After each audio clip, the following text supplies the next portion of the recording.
For those who are familiar with my channel, these will look familiar. This is something I put together after opening up the advent calendars from Spellbinders for 2023 and 2024.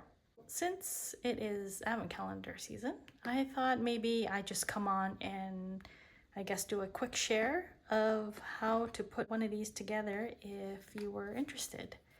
This one is quite easy to put together. Hopefully just from learning the principles of how to put this together, you can apply it to any advent calendar that you end up buying for this year or to create for your past ones. So I am going to focus on the 2024 calendar just to use as an example, and maybe periodically refer back to this one if the examples are better to illustrate how I use these in my everyday crafting. At its core, what you'll need is a 5x7 photo case, and in addition you'll need double-sided adhesive and transparent blank cards. And what we will use those for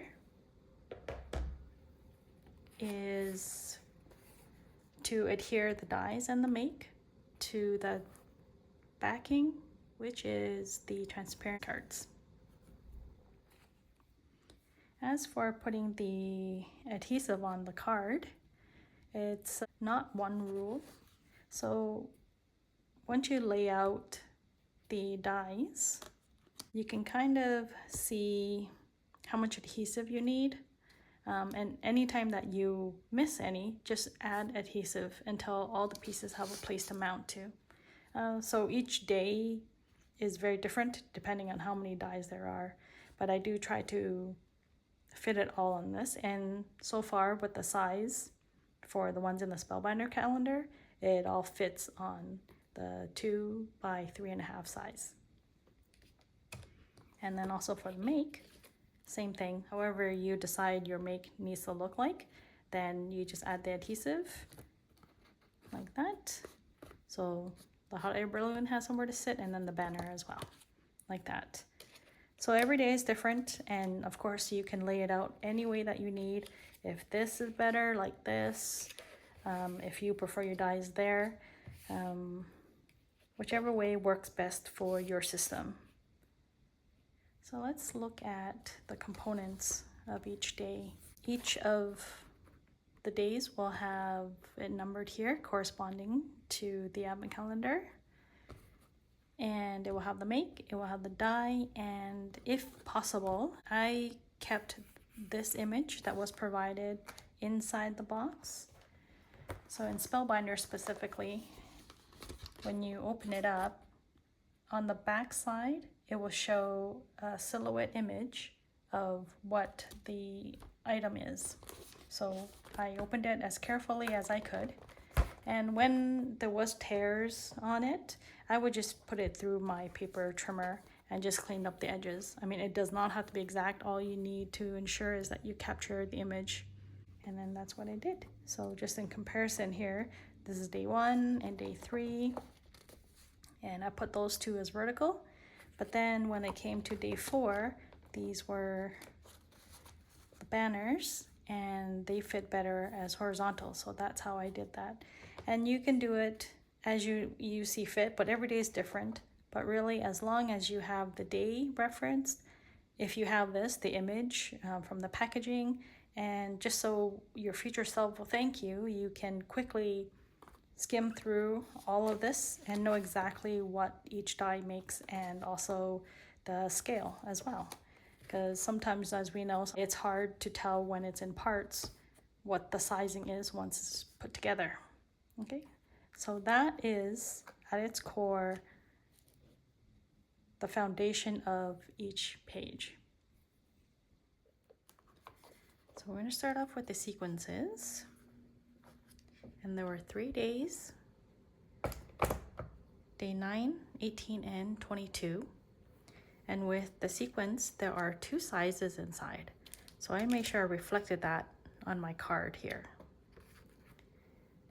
And all I did was, again, cut out the day, the cover, used double-sided adhesive to adhere them to the page, and just glued the sequence down, and made sure to include the small one and the large one, or whatever represents what's inside, so it's easier to reference in the future. For the stamps, there were 3 days, day 2, 13, and 19. And again, same principles. I just kept the card so I can reference the image. And with that, I just stamped out each one so that I can quickly reference it in the future as well. There were 2 stencils included, and those were day 7 and day 20. And I just made a sample make for each of them. For the embossing folders, there were 2. Now I did something a little different with this one here.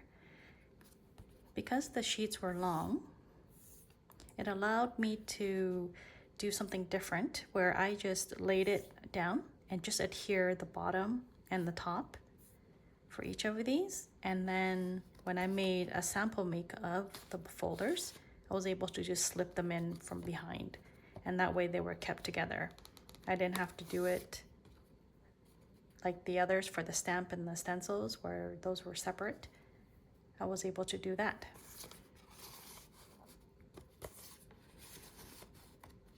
And that's how the embossing folders are stored on this. I wanted to make a special note for day 17 on both calendars. They were nesting dies, so this required something a little different to how I stored the dies and all the other elements. This one, I created a little pocket so that I can easily pull these in and out for easy reference when I'm working on my projects. I didn't want anything bulky because it would make it hard to store in the photo case. And so that was my solution on that. This is just the clear card, and I just found like transparency or a plastic and just wrapped around it and glued it on the back, and then adhered it to the paper so that it created a pocket for me. And I put it so that it's kind of snug so that this won't easily fall out when it's upside down or moving. Of course, there's some movement so that we can still pull it out easily. But anyway, that was the concept of putting together these days for the nesting dies specifically. In addition to keeping all our dies together, is that each make was placed on a transparent card. And that is where the benefit really is, because now it is a tool that we can use. With this, we can use it as an overlay on any of our cards, 3D projects, so that we can quickly get a reference of scale. So for example, here's a handbag, and I can overlay the hot air balloon and see how that looks. And I can move it easily without hindrance, and helps so much with the exploration and creativity. Because of course, when we start a project, we have something in mind, but we never know where that might lead. And with this as a tool, allows us to do that. So of course, I love that hot air balloon, and I love the scale, how it sat with the handbag, and therefore I made a bag charm with it. And it's just placed on there.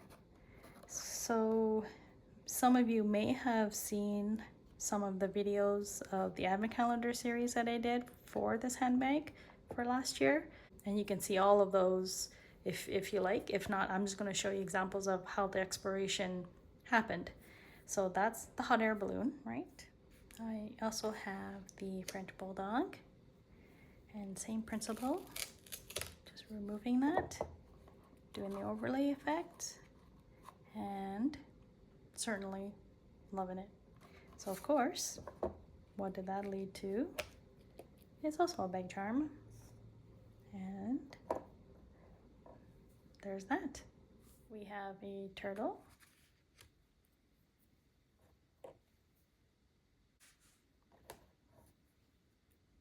we have mushrooms, a large and a small. Large, small. Strawberries, a large and a small, but this I only use the small. And finally we have the whale. So the 1-to-1 scale is so helpful in the exploration period of making our crafts. And it's just been so fun, and you get carried away with it, and then everything just explodes from there. Let's conclude this with putting everything back into the photo case. I didn't mention it earlier, but I do have a backing card with a tab that is placed at the bottom so that it helps pull up everything that's inside.